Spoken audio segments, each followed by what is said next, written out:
Hello everybody, how's it going today? Glowplasma231 here, back in today to talk about the third episode of the Ranger Reject or Sentai Daishikaku anime series. This episode is titled, Our Evil Will Bloom Someday.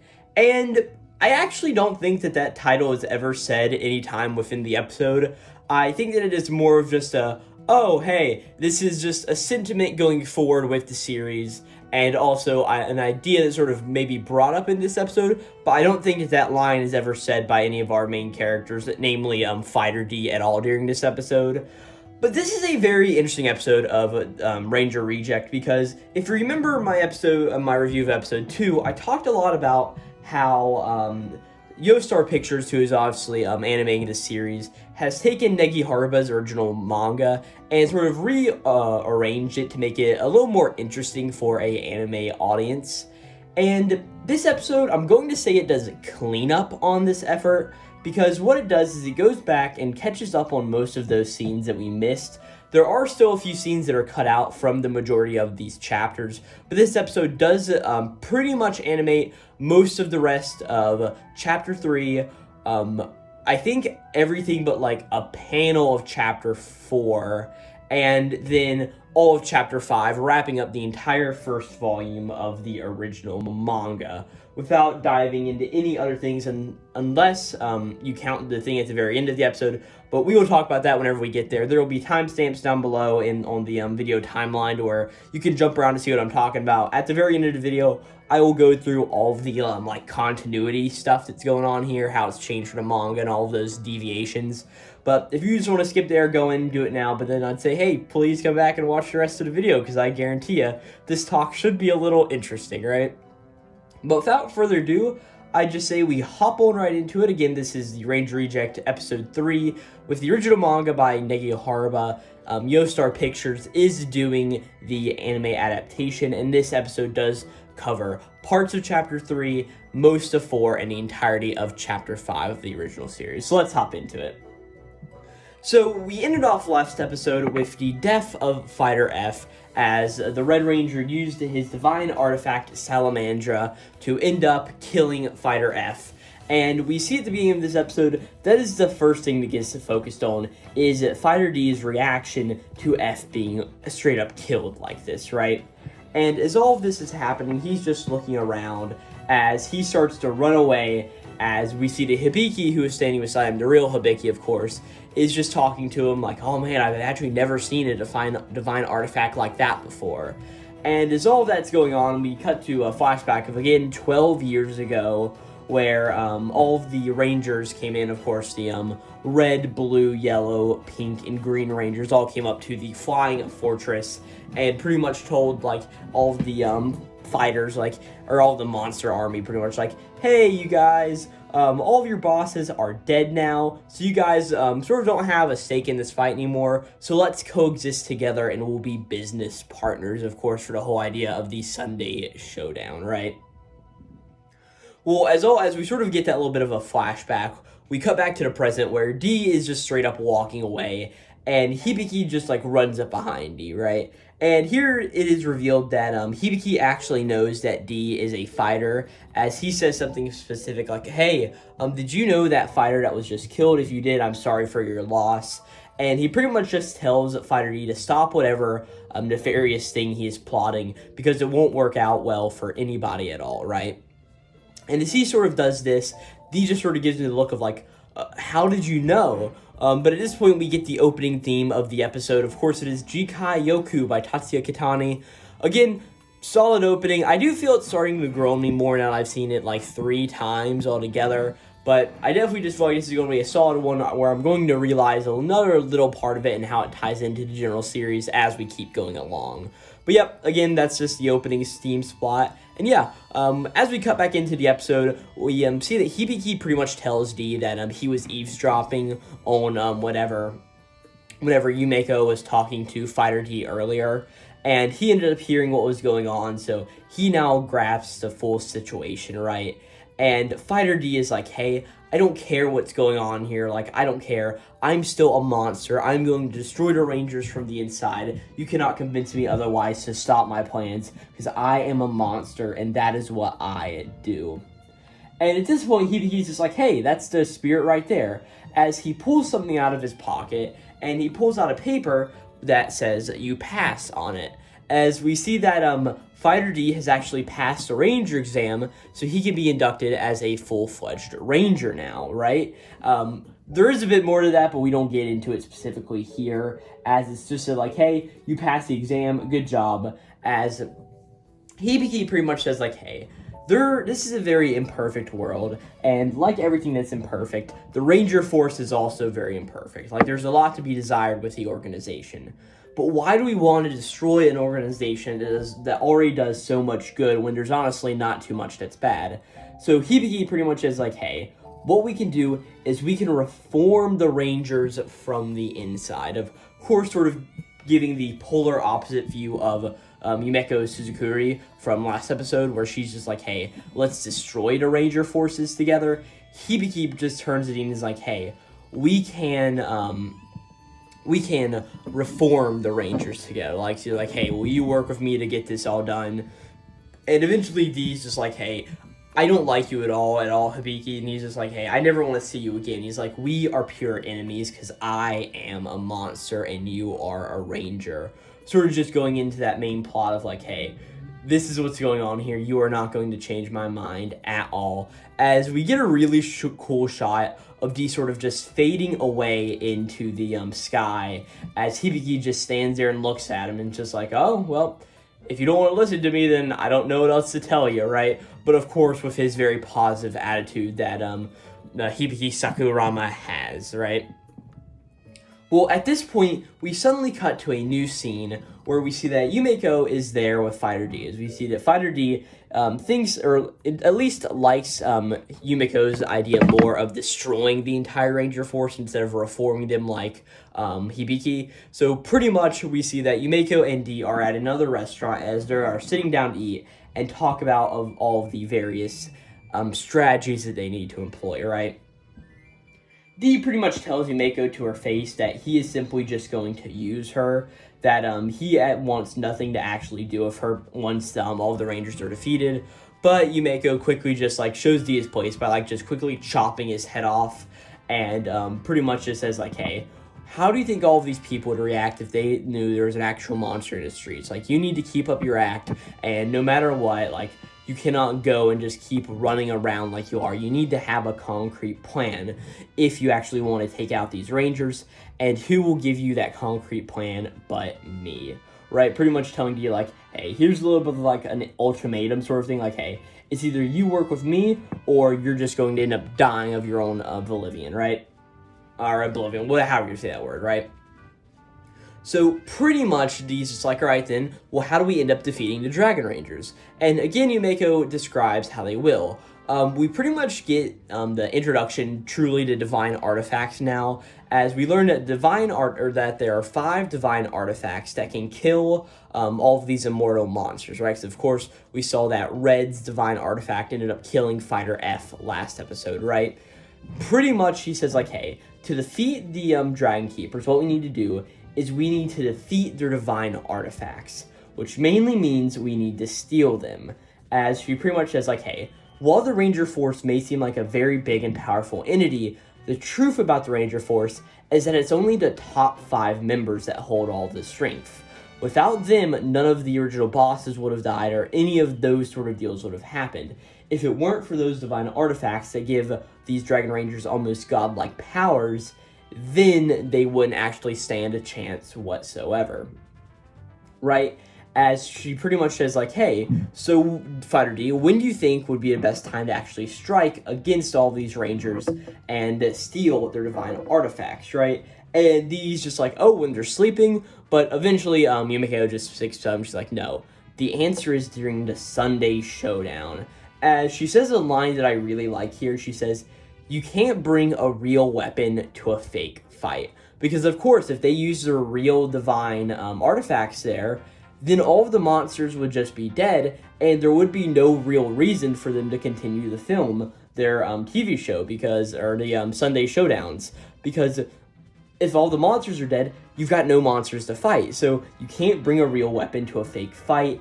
I just love that line that Yumeko uses here, right? And at this point, we do a sudden jump cut to the next week's Sunday Showdown, as we see that the blue and pink Rangers are standing outside the arena, sort of just getting ready, greeting all of the fans who are coming in to watch. As we then cut outside to the Red Garrison, where, of course, D and Yumeko are. We see that D is also standing here. He's got the poster of the Red Ranger from earlier, of course, the one where he learned who Sosei Akabane was, of course, and he's looking at it, and he is trying to mimic the site and pretty much become a copy of Sosei, right? And we pretty much see that it takes a lot more effort for him to do this through a picture if he's never really spent any time with the person before.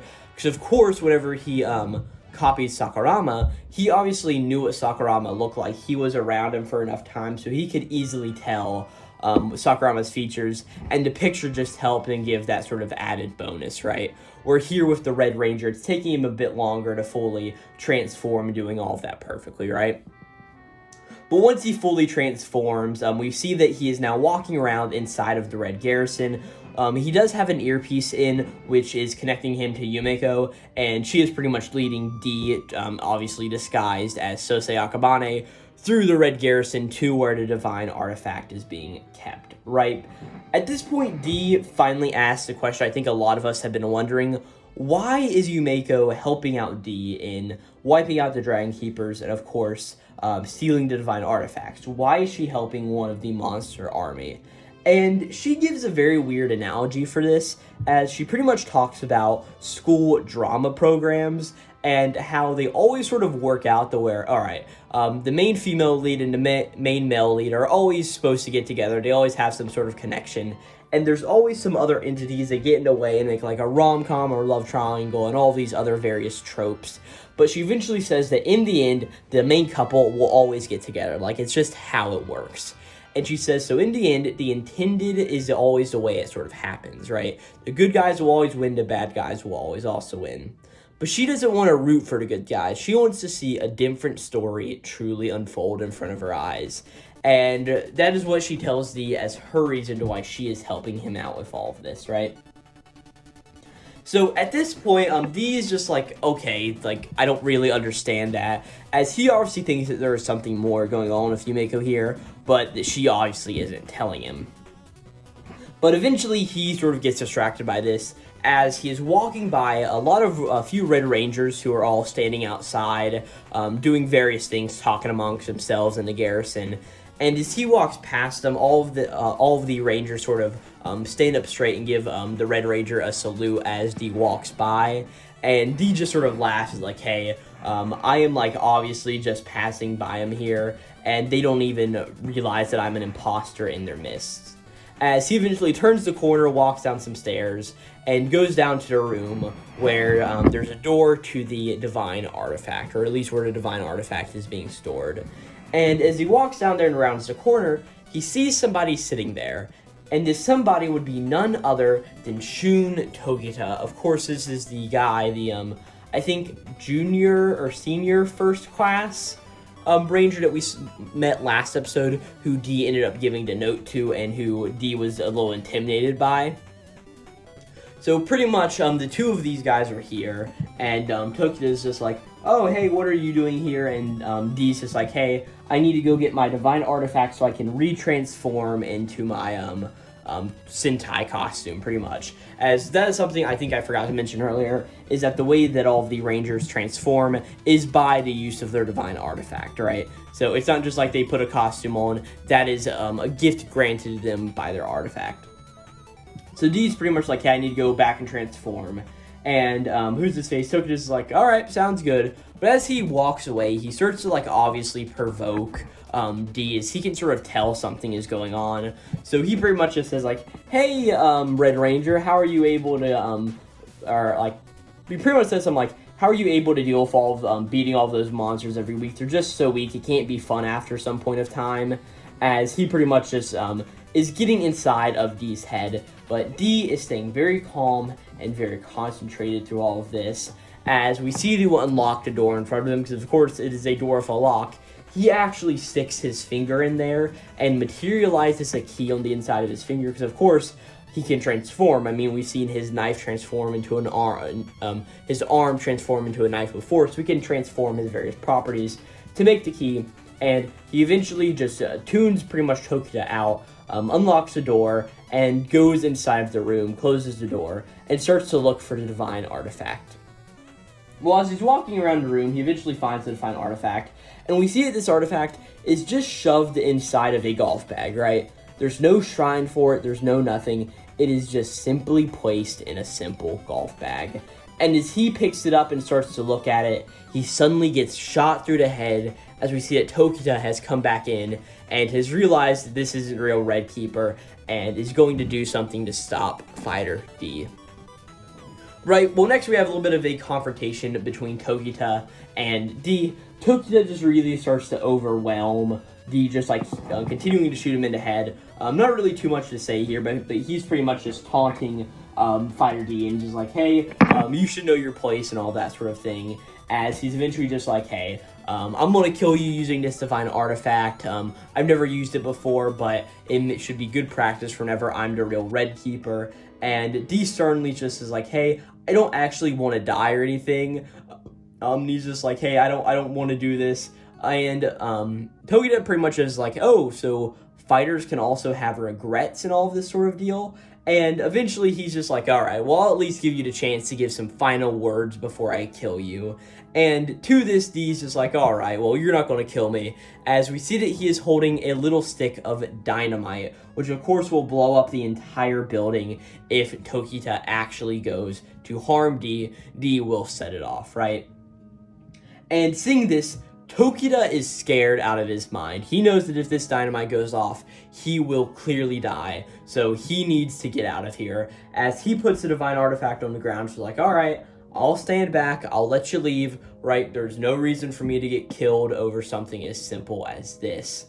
As, like I said, he just, like, puts down. But, of course, this is Fighter D. And, of course, as we saw earlier, whenever D was talking with Hibiki, he's a monster, so he's going to do what monsters do best. As he goes through, and he's just like, hey, you should never trust a monster, all right?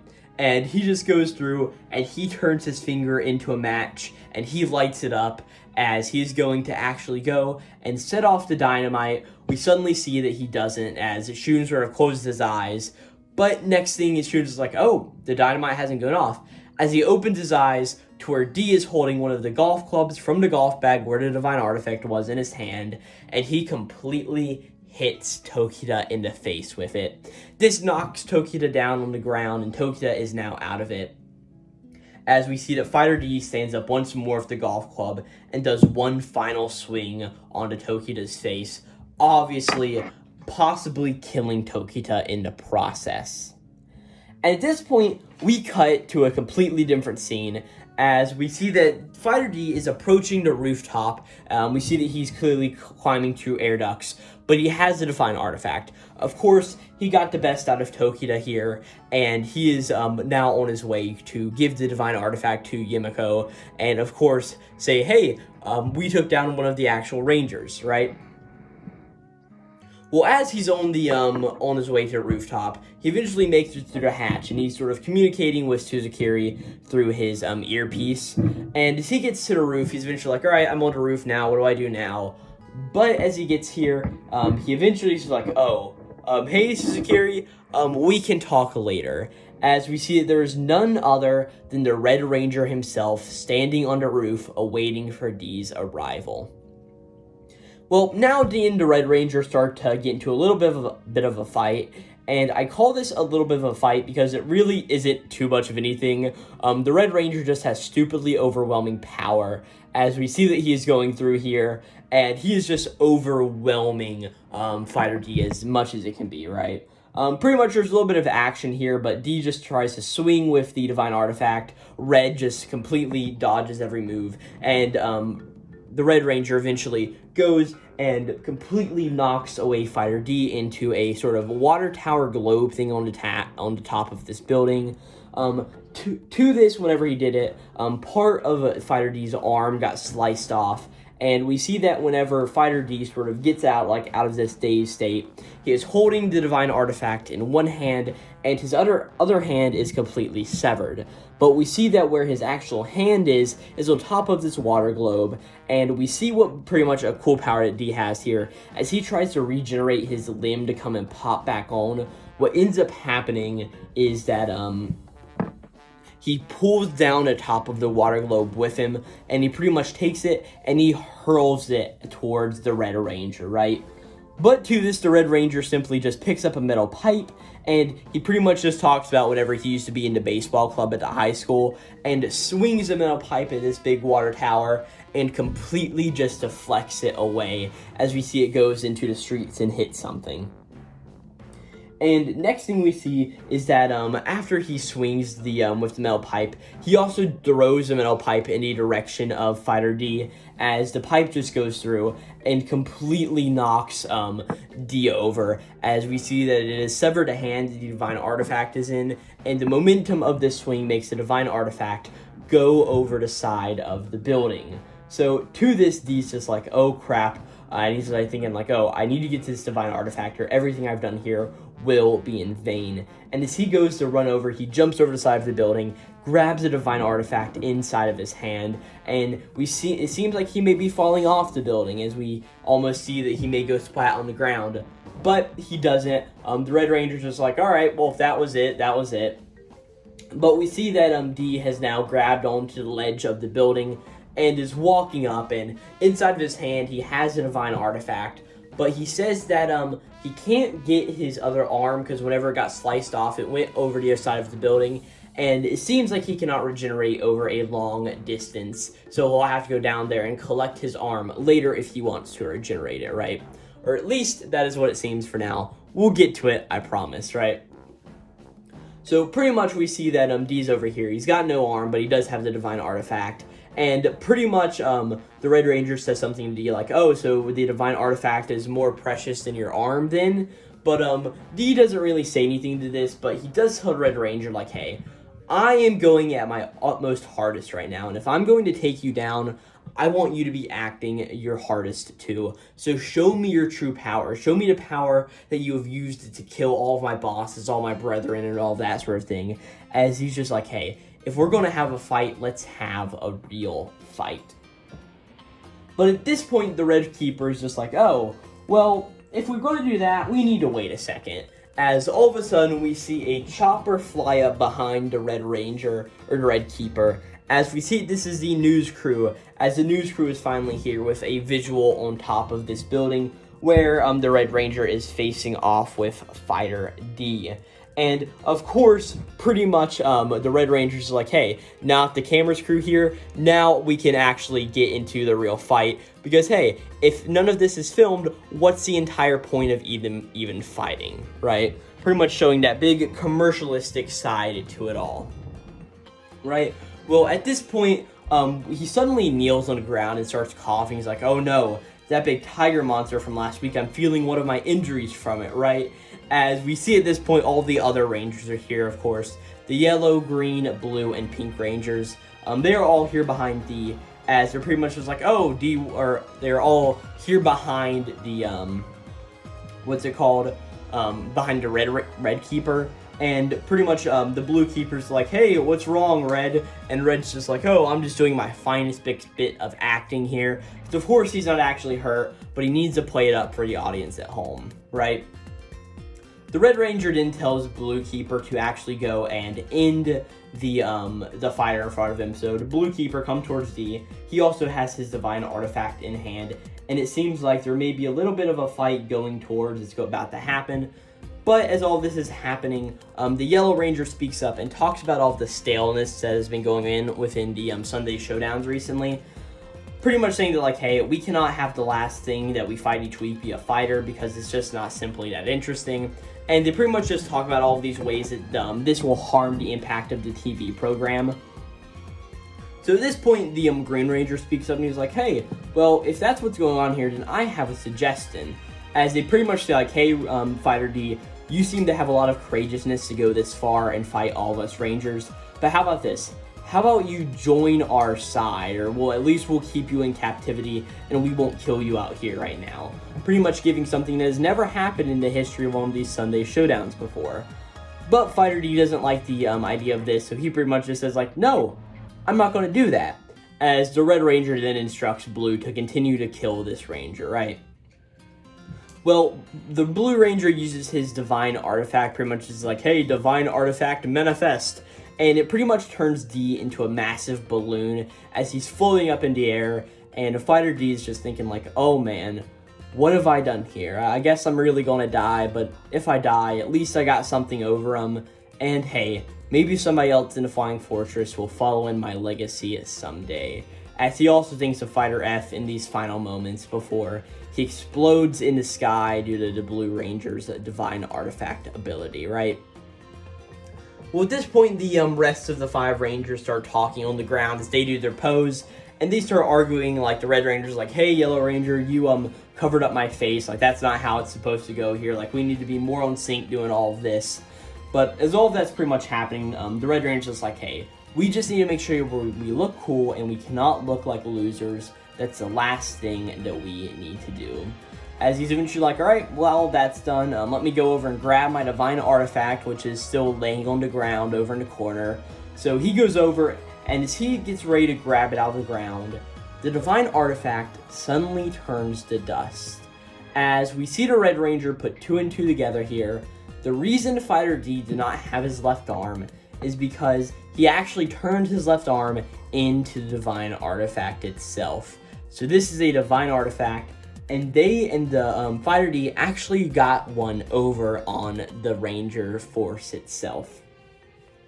As we eventually see that the Red Ranger is super pissed off here, as we cut to the final scene of the episode, as we see that Yumeko standing in a shrine with Red's Divine Artifact, and she says like, hey, I'm sorry that Ranger had to die, but it's all for the common goal.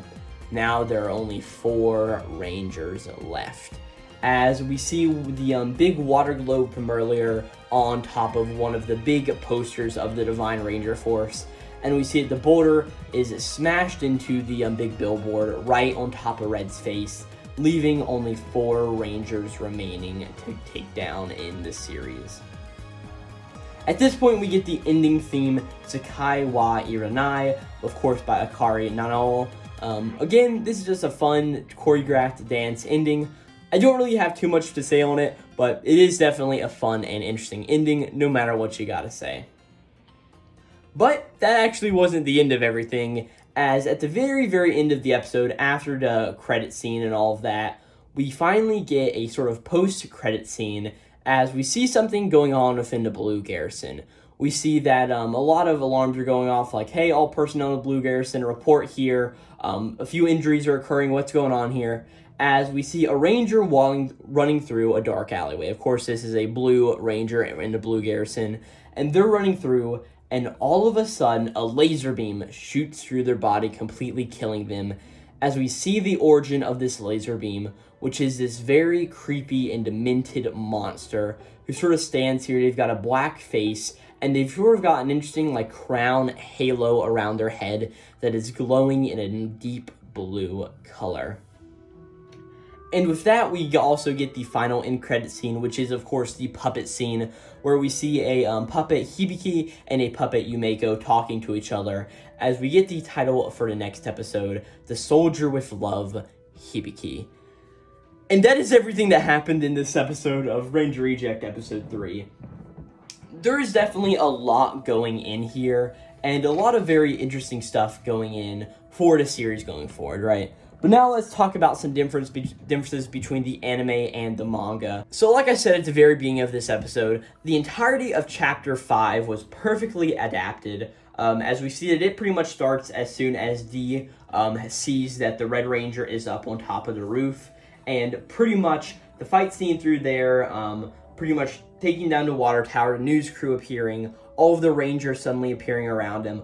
All of that is exactly what happens in the episode, including where we actually end off with the whole only 4 keepers left, as Yumeko now has the Divine Artifact of the Red Ranger. So Chapter 5 is completely done correctly. The very beginning of the episode with the whole Chapter 3 stuff, Chapter 3 is really the weird one because the stuff that we saw last episode with the death of Fighter F, all of that sort of happens in the middle of Chapter 3, because the beginning of Chapter 3, or I should say this, the end of Chapter 2 is when Yumeko is just like, hey, let's work together, me and UD, right? And Chapter 3 starts off with Yumeko and Fighter D at the restaurant eating and talking about what they're going to do, and it eventually continues to where Yumeko sort of runs off as Hibiki appears, and as Hibiki appears, Hibiki also says that he eavesdropped the conversation between Yumeko and Fighter D earlier, so he goes on his tirade early before the battle, and like the whole thing of like, hey, you are now officially accepted, and he says like, hey, let's reform the Ranger Force together, all before the fight with Fighter F occurs. And then after the fight with Fighter F is when we just get a little bit where Hibiki and